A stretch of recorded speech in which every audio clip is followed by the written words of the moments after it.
وہ مکمل طور پر یا تو یا حکومت کے ساتھ وہ ایک پیج پہ نہیں، یا پھر وہ اس میں قابلیت نہیں کہ وہ ان فیصلوں کی برابری کر سکے۔ تو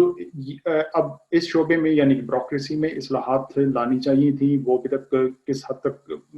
اس کا نفاذ ہوا یہ بھی عوام کے سامنے نہ آ سکیں۔ تو اگر دیکھا جائے تو ادارہ جاتی احتساب کی آپ مثال لے لیجئے کہ احتساب کے شعبے میں نیب کا جو ادارہ وہ اس کی جو اس کی پیش رفت ہے وہ صرف اپوزیشن کے سیاستدانوں تک وہ محدود ہے۔ کئی بار یہ بات کی گئی اور اپوزیشن کی جانب سے تنقید بھی کی گئی کہ حکومت کی صفوں میں جو بیٹھے ہوئے وزیر مشیر یا جو حکومتی بینچز پر بیٹھے ہوئے ارکان اسمبلی ہیں،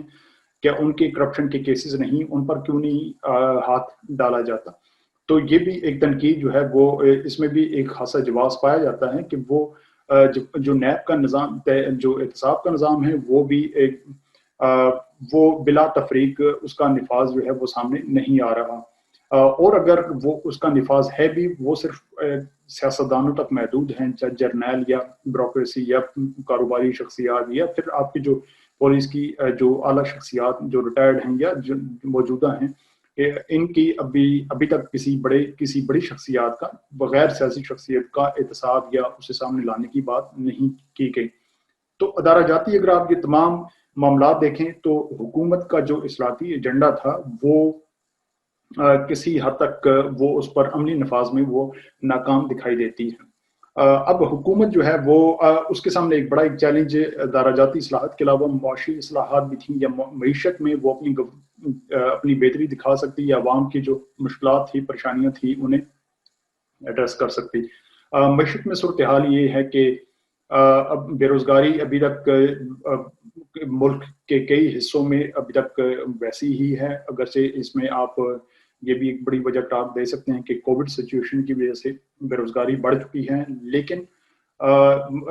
اس میں اگر آپ کووڈ سے پہلے کی اگر صورتحال دیکھیں تو تب بھی بے روزگاری تھی، معاشی مسائل کا سامنا تھا۔ تو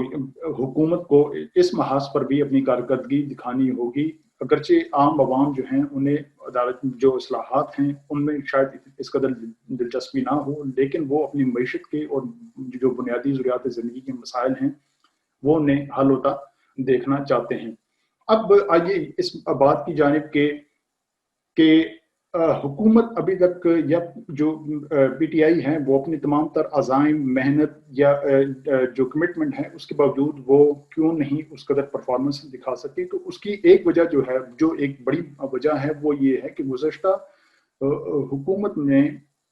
پی ٹی آئی کے جو اراکین اسمبلی ہیں جو انہیں جو کچھ سیکھنا چاہیے تھا اس دور حکومت میں، یعنی نواز شریف کے دور حکومت میں، وہ پی ٹی آئی نے نہیں سیکھا، اور وہ یہ ہونا چاہیے تھا کہ اس وقت وزیر اعظم کو اس بات کا اندازہ ہونا چاہیے تھا کہ اگر وہ اگلی حکومت لینے میں وہ ڈٹرمن ہیں، وہ ان کا عزم ہے کہ وہ اگلی حکومت میں آئیں، تو انہیں پھر پچھلی حکومت یعنی موجودہ نواز شریف کی حکومت میں رہتے ہوئے امور ریاست، بیوروکریسی اور دیگر تمام اداروں کے جو میکنزمز ہیں، ورکنگ میکنزمز، انہیں سمجھنا ہوگا، اور اس کا واحد حل یہ تھا کہ وہ ارکان اسمبلی کو، اپنے اراکین اسمبلی کو قائمہ کمیٹیز جو ہیں یعنی پارلیمانی جو کمیٹیز ہیں ان کا حصہ بناتے، وہاں پر وہ دیکھتے کہ یہ جو آپ کی بیوروکریسی ہے وہ جس قسم کی گیمکس ہیں یا جس قسم کے ان کے ہتھ کنڈے ہیں انہیں کیسے سمجھا جا سکتا ہے، کیونکہ اس بات کو سمجھنا ہوگا کہ جو عملی نفاذ، جو انتظامی، جو آپ کی پالیسی کے اقدامات ہوتے ہیں ان کا عملی نفاذ وہ بیوروکریسی کے ہاتھ ہوتا ہے، اور وہ بیوروکریسی کی جو آپ کی شاطر چالیں ہیں یا ان کے کام کرنے کا انداز وہ آپ کو صرف پارلیمانی کمیٹیوں میں رہ کر ہی سمجھ آ سکتا ہے۔ تو اس وقت اگر وزیر اعظم جائے وہ ایک احتجاجی تحریکیں چلانے کی، یا وہ جو اپنا معاملات وہ بھی ساتھ رکھتے لیکن اپنے اراکین اسمبلی کو اور اپنی ایک ایسی ٹیم تشکیل دیتے جن کی وہ وہاں پر پارلیمانی کمیٹیوں میں رکھ کر ان کی ٹریننگ کرتے، انہیں یہ تمام معاملات بخوبی سمجھ آ سکتے، اور ان کی ایک کلوز کوآرڈینیشن ہو جاتی بیوروکریسی کے ساتھ یا دیگر اداروں کے ساتھ کہ اقتدار میں آنے کے بعد وہ ان معاملات کو جو اس ادارے کی یا بیوروکریسی کی جو کمزوریاں ہیں، جو ان میں نقائص ہیں، جو ان کی انیفیشنسیز ہیں انہیں پھر کیسے